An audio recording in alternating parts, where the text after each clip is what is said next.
नमस्कार मित्रों, निर्जला एकादशी हिंदू धर्म की सबसे महत्वपूर्ण और कठोर एकादशियों में से एक मानी जाती है।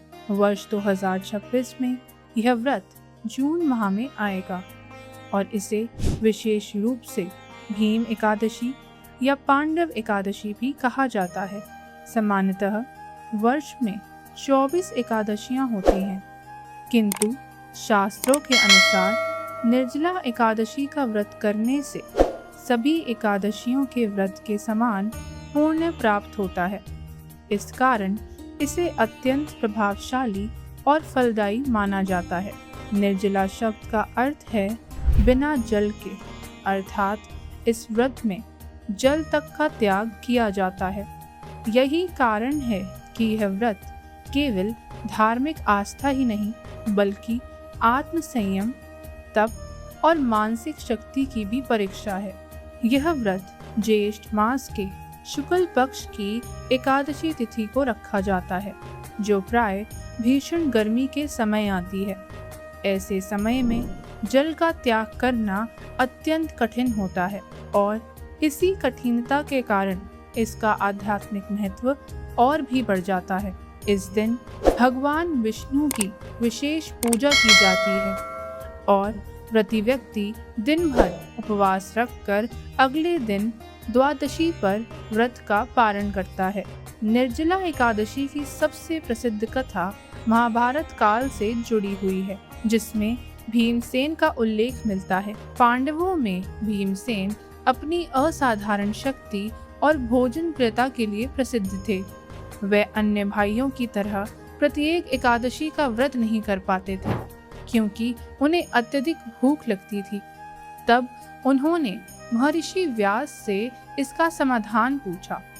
व्यास जी ने उन्हें सलाह दी कि यदि वे वर्ष में केवल एक दिन निर्जला एकादशी का व्रत कर लें तो उन्हें सभी एकादशियों के व्रत का फल प्राप्त हो जाएगा। भीमसेन ने इस व्रत को स्वीकार किया और बिना जल के उपवास रखा। तभी से यह व्रत भीम एकादशी के नाम से भी जाना जाने लगा। धार्मिक दृष्टि से एकादशी का महत्व अत्यंत गहरा है।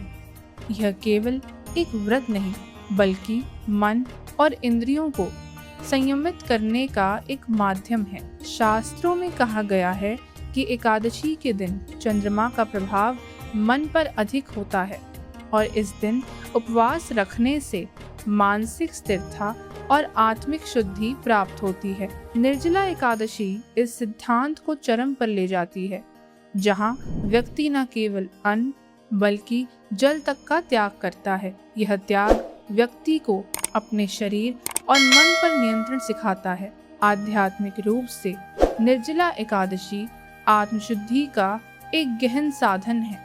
जब व्यक्ति जल और भोजन दोनों का त्याग करता है तो उसकी ऊर्जा भीतर की और केंद्रित होती है। यह अवस्था ध्यान और साधना के लिए अत्यंत उपयुक्त होती है।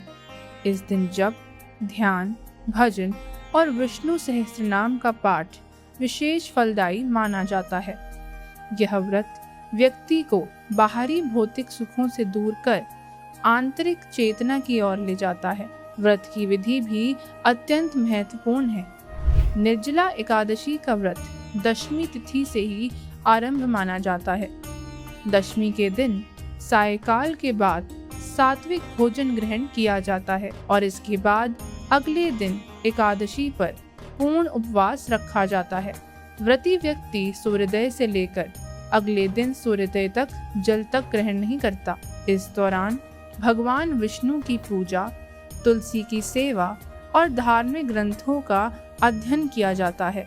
द्वादशी तिथि पर प्रातः स्नान के बाद व्रत का पारण किया जाता है, जिसमें पहले जल ग्रहण किया जाता है और फिर अन्न। निर्जला एकादशी के दिन दान का भी विशेष महत्व है।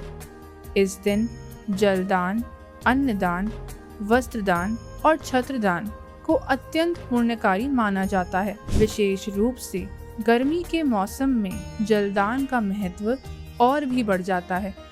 शास्त्रों में कहा गया है कि इस दिन प्यासे को जल पिलाना हजारों यज्ञों के समान फल देता है। इसलिए इस दिन जरूरतमंदों की सहायता करना अत्यंत शुभ माना जाता है। वैज्ञानिक दृष्टिकोण से भी यह व्रत शरीर के लिए लाभकारी हो सकता है यदि इसे उचित सावधानी के साथ किया जाए।